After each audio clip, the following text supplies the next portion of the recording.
What's up, y'all? It's your boy Steph, back with another reaction. This time we have Stephen D. My creepy coworker has a crush on me. Uploaded February 27th, 2019, which is today. But down in the description will be a link to Stephen D's channel, along with the link to this original video, so you guys can go see it for yourselves without my commentary. Without further ado, let's get into it. Today's video is sponsored by NordVPN. Get yourself protected online today with NordVPN.com/StephenD and use my code StephenD to get 75% off a 3-year plan plus an extra month free. Stick around until the end of the video. Back when Sarah was 17, she worked at a small local bakery. There were less than 15 employees spread across all the night and day shifts, so they only had a few people working during the day. One of these people was Dave, the delivery driver. From the first time they met, Dave immediately gave Sarah an off vibe. He was in his mid-50s and way too friendly to a teenage girl. Pedophile. But the boss told her that yes, he could be annoying, but no one worked harder than he did, so just ignore his antics.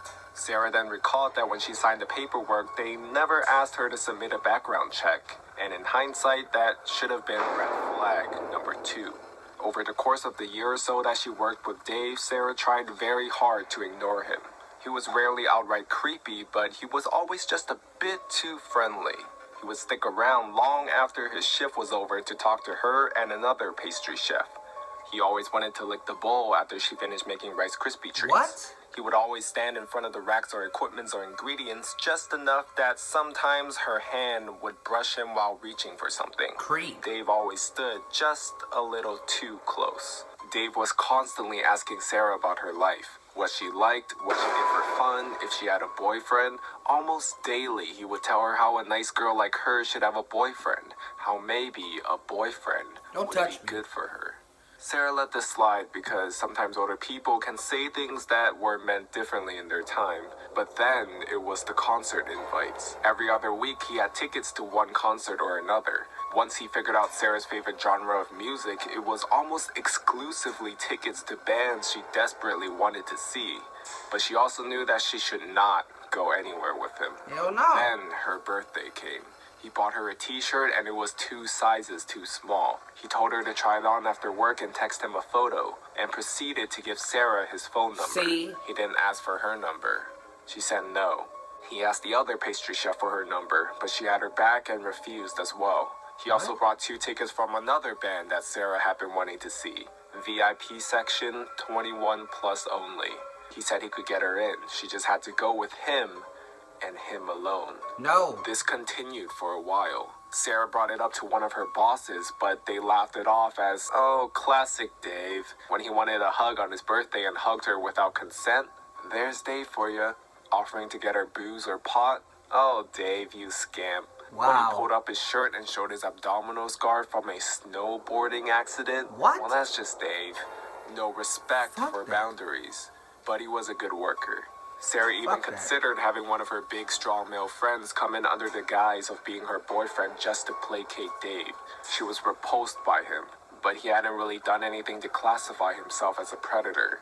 Besides asking for her number, he had never tried to straight up harass her, and besides the odd hug or 2 that she was too shy and afraid to refuse, he hadn't gotten super physical. You bullshit. Then one day, Dave was gone.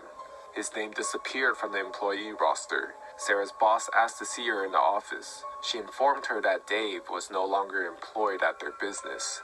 Dave had been fired. He was fired because Dave was a convicted sex offender. There's one count kidnapping a minor from the mid-90s and another count that she doesn't want to think about. They had never background checked him, and when they contacted a friend in the police department, they found out that Dave had been lying on lots of paperwork, hiding the fact that he was a convicted felon and not notifying anyone when he moved. Once they brought this information to the police department's attention, they had a few more charges to add. They found out because apparently he had been stalking and harassing one of the clients he delivered to. After his termination, Dave showed up to work one day. He had a weapon with him, but Sarah never found out what he had. They told him to leave or the police would be called, and he ended up leaving in handcuffs. Sarah was extremely relieved that she wasn't there that day. It's been a while since she worked at the bakery, but sometimes she still thinks about how badly things could have gotten had she gone to even one of those concerts with him.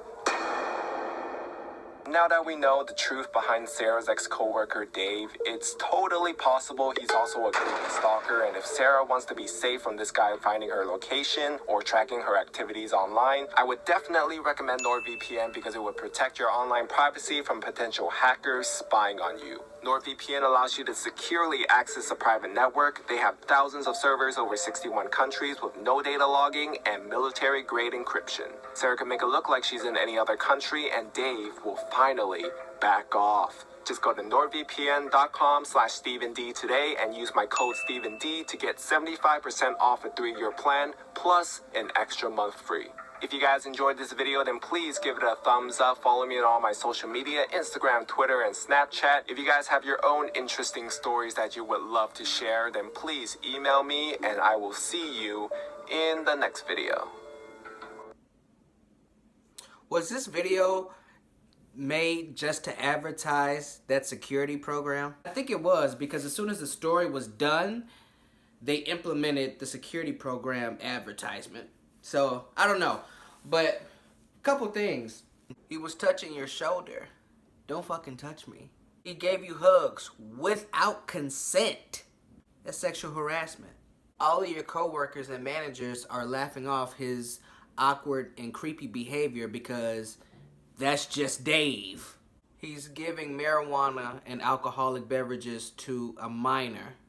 And the last thing, even though there's so many other things that was wrong with this story, but had you gone to one of these concerts, you would have gone missing. But that's a no-brainer. Had you gone to one of these concerts with him alone, you would have gone missing. Dead ass. You see how his background was. You see he was hiding shit. A convicted sex offender and all of that. There was so many flaws with this story that this kid just wasn't aware of, and I don't know how. Are y'all parents not talking to y'all about stranger danger? Fuck that. The biggest bullshitters in this story were the employees. What do you mean? Oh, that's just Dave. Oh, he's touching you without your consent? Oh, that's just Dave. What? He's 40 years older than you, and he's trying to get your number and hang out with you alone? Oh, damn it, Dave. Y'all gonna have to stop all that bullshit. I ain't going, bruh. That is it for this video, y'all. If you like my reaction, like the video, comment on the video, and share the video. And if you really like it, subscribe to my channel. It really helps me out a lot. And tap that bell icon so you will be notified every time I drop new content, which I do on a weekly basis. That is all I got for y'all this time around. Your boy Steph is out.